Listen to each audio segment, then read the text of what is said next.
Hello. आज बात करेंगे अपूर्वा के बारे में। हाल ही में उसके एक्स बॉयफ्रेंड ने एक गाना रिलीज़ किया है जिसमें कई सेंसिटिव और प्रॉब्लमेटिक बातें सामने आईं। उसके बाद सूफ़ी, जो अपूर्वा का करीबी दोस्त था, उसने भी एक स्टोरी डालकर उसे कॉल आउट किया।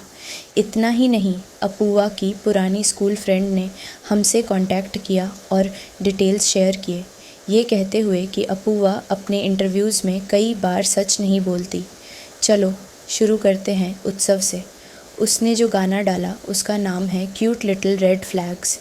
इसमें उसने अपने रिलेशनशिप के बारे में बहुत खुलकर बोला। लिरिक्स थे, baby here's the thing, we dated 20 weeks but you have been throwing shade on me for an eternity. I just do know what to say. Stop spreading lies about me because I have told the truth about you. उसके बाद Hindi line आई, झूठ पे झूठ क्यों बोलती है तू, जहाँ से हम आते हैं पहले प्यार से समझाते हैं. सुन ले, अब यह गाना तमाशा नहीं बनाते हैं. यहाँ से साफ दिखता है कि उनका ब्रेकअप बहुत मेसी रहा. उत्सव का कहना है कि जब उनका रिलेशन ख़त्म हुआ तब रिबेल ने पेचाब की कोशिश की, लेकिन सोशल मीडिया पर उसने और रिदा ने उत्सव के खिलाफ पोस्ट्स डाले, टैग्स किए और पब्लिकली उसे नीचा दिखाया. घटिया शब्द भी उसी टाइम यूज़ किया गया था, इसलिए उत्सव ने इसे गाने में डाला. आगे गाने में एक लाइन है, कहती है बेबी ये तो सब कंटेंट है मेरे लिए. इसका इशारा इस तरफ है कि ब्रेकअप के बाद भी रिबेल ने कांटेक्ट किया, पर शायद सिर्फ कंटेंट के लिए. उत्सव का कहना है वैलेंटाइन डे के दिन उसने कॉल किया और पूछा क्या तुम दोबारा ट्राई करना चाहोगे, लेकिन बाद में उत्सव को लगा कि अगले दिन सेडी टू बैडी एपिसोड रिलीज़ होने वाले थे और शायद उसी के लिए ये सब किया गया.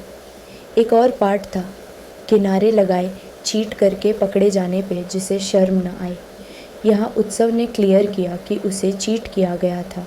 उसके बाद टोंट मारते हुए बोला, ये दोस्ती भी झूठी, सारी आशिकी अय्याशियाँ.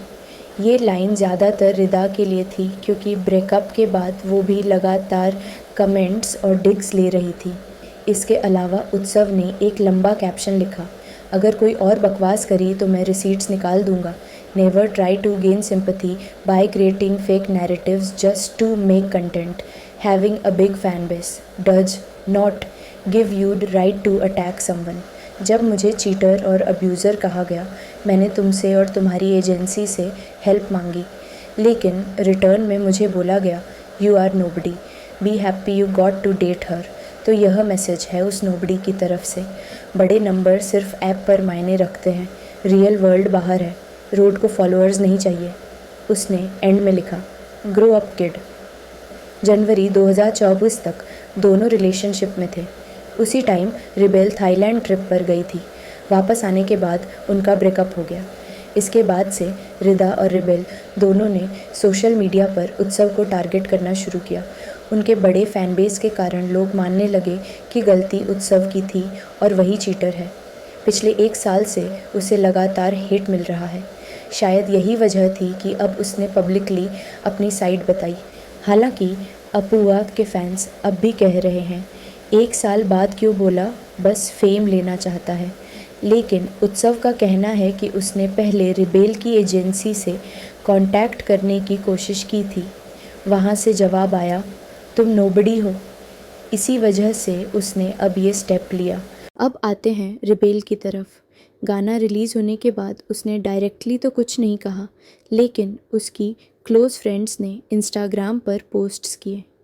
उन पोस्ट्स में साफ लिखा था कि लड़कियों को हमेशा गैसलाइट किया जाता है और जब वो बोलती हैं तो कहा जाता है कि वो कंटेंट बना रही हैं.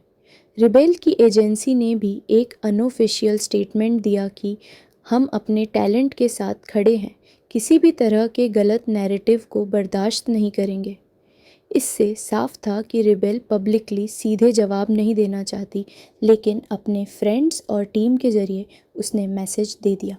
उधर उत्सव लगातार कमेंट्स का जवाब दे रहा था. जब लोग पूछते 1 साल बाद क्यों, तो उसका जवाब था क्योंकि तब मुझे लगा कि प्राइवेटली बात करके सुलझ जाएगा, लेकिन जब बार बार पब्लिकली मुझे नीचा दिखाया गया तो मैंने भी अपनी साइड पब्लिक कर दी. रिदा ने भी इसमें एंट्री ली. उसने ट्विटर पर लिखा, कुछ लोग साल भर बाद भी एक्स के नाम से फेम लेना चाहते हैं, ग्रो अप। ये ट्वीट क्लियरली उत्सव के लिए था।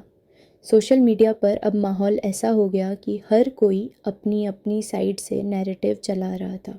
अब बात करते हैं सूफ़ी की। उत्सव का गाना आने के कुछ ही घंटों बाद सूफ़ी ने अपनी इंस्टाग्राम स्टोरी पर पोस्ट किया। उसने लिखा, तुम्हें जो कहना है म्यूज़िक में कहो, यह सही तरीका है, लेकिन सच मत तोड़ो मरोड़ो। मैं वही कह रहा हूँ जो मैंने अपने आँखों से देखा है। जब रिबेल ने तुम्हें छोड़ा था तुम बहुत गुस्से में थे। उसी टाइम तुम्हें गुस्से में पिक्चर पोस्ट नहीं करनी चाहिए थी, बाद में तुमने डिलीट भी कर दी थी।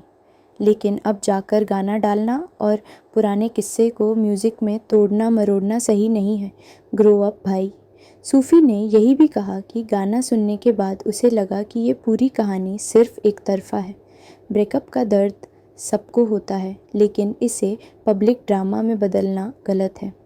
सूफ़ी की इस स्टोरी के बाद सोशल मीडिया पर दो ग्रुप बन गए, एक जो उत्सव का सपोर्ट कर रहे थे और दूसरे जो अपूर्वा और रिदा के साथ खड़े थे। इसी बीच अपूर्वा की स्कूल फ्रेंड ने हमसे कांटेक्ट किया। उसने बताया कि अपूर्वा कई बार इंटरव्यूज़ में गलत बातें कहती है। उसकी स्टेटमेंट्स और रियलिटी में फ़र्क है। इस फ्रेंड ने कहा कि स्कूल टाइम में अपूर्वा उतनी भी सिंपल नहीं थी जितना आज दिखाती है। वो हमेशा अटेंशन चाहती थी और कई बार सच को ट्विस्ट करके पेश करती थी। इससे लोगों को और शक हुआ कि कहीं सच में उत्सव की बातों में दम तो नहीं। अब सवाल उठता है कि असलियत में सच कौन बोल रहा है। उत्सव का कहना है कि उसे चीट किया गया, उसे पब्लिकली शेम किया गया और उसके खिलाफ फेक नैरेटिव बनाया गया। दूसरी तरफ रिबेल और उसकी फ्रेंड्स कहती हैं कि उत्सव ओवर रिएक्ट कर रहा है और सिर्फ फेम लेना चाहता है। इस ड्रामे का असर ये हुआ कि फैंस भी दो हिस्सों में बंट गए। कुछ लोग कहते हैं उत्सव आखिर रिसीट्स क्यों नहीं दिखाता, तो कुछ लोग मानते हैं उसने गाने से ही क्लियर कर दिया कि क्या हुआ। सोशल मीडिया पर इस तरह का ड्रामा नया नहीं है, लेकिन इसमें जो चीज़ खास है वो ये कि दोनों साइड्स के पास बड़ा फ़ैन बेस है और दोनों एक दूसरे को पब्लिकली कॉल आउट कर रहे हैं। एंड में ये कह सकते हैं कि सच शायद दोनों तरफ कहीं बीच में है, लेकिन जो भी हो, इस पूरे मामले ने एक बार फिर ये सवाल खड़ा कर दिया है कि क्या पर्सनल रिलेशनशिप्स को पब्लिक एंटरटेनमेंट बना देना सही है।